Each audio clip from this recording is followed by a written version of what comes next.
My name is Elena Myers, 42, Chicago-born, pragmatic, steady, a woman who knows the rules and plays by them. I've built a life out of understanding systems. I don't fight them, I navigate them. And that, I think, is what people never understand. It's not the cruel who keep the machine running, it's the reasonable ones, the ones like me.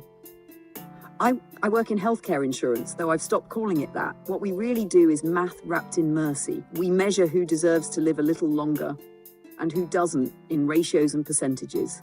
People think it's heartless, but tell me this, what's the alternative? If everyone gets help, the system collapses. If no one does, the country does.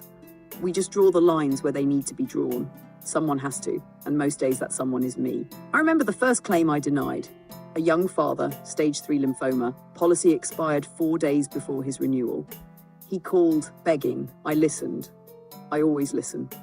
Then I clicked reject, because listening and deciding are two different skills. When I went home that night, I couldn't eat. For about a week, I dreamt about his voice. Then I learned to replace it with numbers. Numbers don't cry. Numbers don't call you at midnight asking if their child will see Christmas. Numbers are merciful that way. You see, people always talk about guilt as if it's some moral compass, but guilt is just noise. The static between two frequencies, self-preservation and empathy. Turn the dial far enough towards survival and the static fades. Eventually, I stopped feeling altogether. And that's when I started getting promotions. Funny how the system rewards what the soul condemns. My ex-husband used to say I was made of glass. Transparent, fragile, easy to crack. He was wrong. Glass breaks when pressure builds. I don't break. I bend. I adapt. When he got injured at work and filed a claim, I made sure I wasn't the one to process it. Conflict of interest, I told HR. They smiled. He was denied a week later. People love to ask if that bothered me. Honestly, it didn't. He made his choices, so did I. That's fairness, isn't it? Equal consequences for equal decisions. That's what Americans say they want, fairness. They just never specify for whom. Over the years, I watched colleagues burn out, moralize, then quit in righteous protest. They always think the system can be changed from the outside. But the outside doesn't pay the mortgage.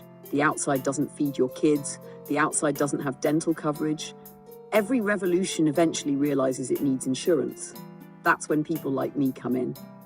We keep the world functioning, quietly, efficiently, without drama.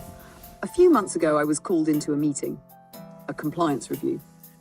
They said an employee had overridden a denial for an unauthorized cancer treatment. They asked if I knew who it was. I did, but I said nothing. Because loyalty is currency, and silence buys survival.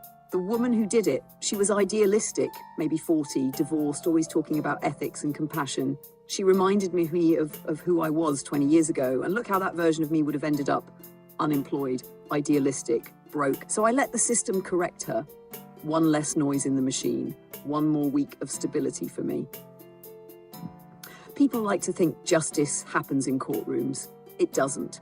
Justice is what happens when nobody's looking and the person in the chair decides whether to press approve or deny. It's not divine. It's not evil. It's just necessary. And if that makes me the villain, then the world must need a lot of villains, because the lights are still on, the hospital's still open, and the report's still balanced. Some nights I sit on my balcony overlooking the city. The skyline is perfect, a cathedral of efficiency. Every light a ledger entry, every hum of the freeway a line item of progress. People down there still believe in fairness, in appeals, in someone upstairs reviewing their case with compassion. And maybe I do review them, maybe I don't. But here's what I've learned. Most people don't really want justice. They want reassurance, a voice to tell them their suffering meant something. I don't have time for that. I deal in outcomes, not meaning. They call my department claims resolution. I like the word resolution. It sounds peaceful, final, like a curtain closing. Each denied claim is a story that ends quietly. No drama, no closure, just a line of code marked complete. And sometimes I think maybe that's mercy in its purest form. Not kindness, not cruelty, just completion. I've been told I lack empathy, maybe. But empathy doesn't build nations. Discipline does, procedure does. And if I've learned anything, it's that morality is a luxury of the secure. The rest of us have to work. So when people ask if I ever feel guilty, I say no. Not because I'm heartless, but because guilt doesn't pay the bills. I did my job, I followed the rules, and in a country built on contracts, isn't that what virtue really means? Now, every morning, I wake up before dawn. I pour my coffee, log in, another day, another 100 lives on my screen. I press approve, I press deny. And when the numbers balance, I breathe easy, because balance is peace. And peace, I've learned, is better than truth.